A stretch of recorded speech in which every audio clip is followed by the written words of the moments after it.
Bienvenue dans notre vidéo dans laquelle nous allons apprendre à faire un choix entre le modèle à effet fixe et le modèle à effet aléatoire en utilisant le logiciel Stata. Nous savons bien que les deux modèles permettent de prendre en compte l'hétérogénéité des données, mais l'hypothèse sur la nature des effets spécifiques diffère d'un modèle à l'autre.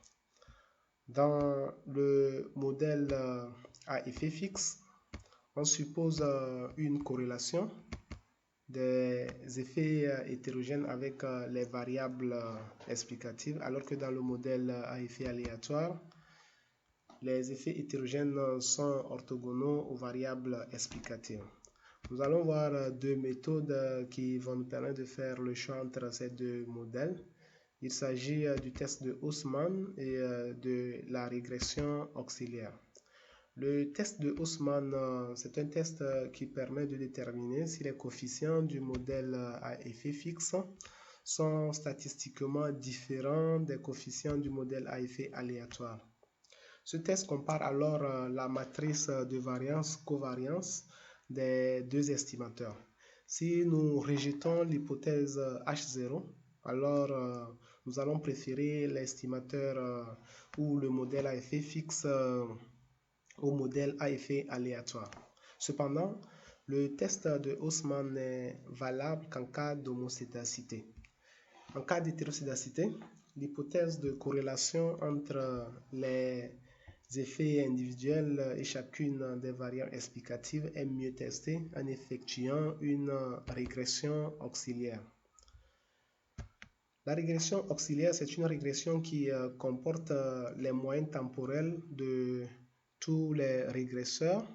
Vous allez remarquer que à partir de la ligne 14, nous avions calculé, nous avions déterminé la moyenne temporelle pour chacune des variables explicatives. Nous avons is1 min qui est la moyenne temporelle pour la première variable explicative, x2 min pour la seconde jusqu'à x4 min pour la quatrième variable explicative. Après estimation, le test de Wald serait effectué pour voir si ces moyennes sont globalement égales à 0 afin de conclure à l'indépendance des effets individuels avec les variables explicatives. Pour plus de détails, on peut se référer au document de Wooldrid 2010.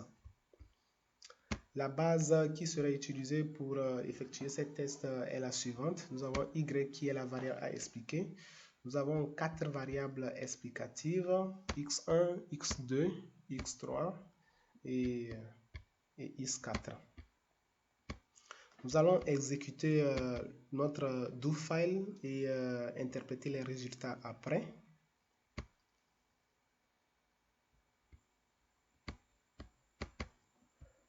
Le premier résultat du do file permet de déclarer notre base en panel avec la commande xt7. Et après, nous avons le test de Haussmann, les résultats du test de Haussmann. Nous avons quatre parties pour ce test. Nous avons la première partie qui concerne l'estimation du modèle à effet fixe. Les résultats de cette estimation sont enregistrés dans EQ1.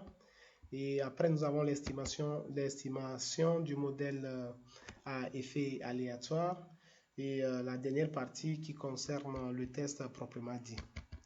Les résultats sont là.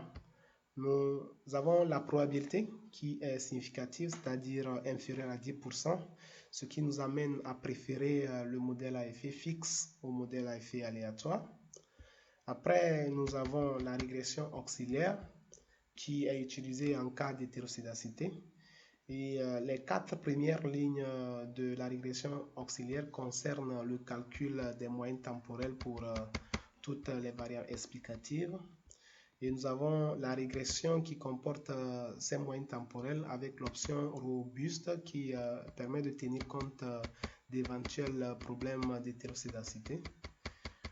Nous avons le résultat du test de Wald et on voit bien que la probabilité est significative, c'est-à-dire inférieure à 10%, ce qui nous amène à toujours préférer le modèle à effet fixe au modèle à effet aléatoire. Merci d'avoir bien suivi notre vidéo et à la prochaine.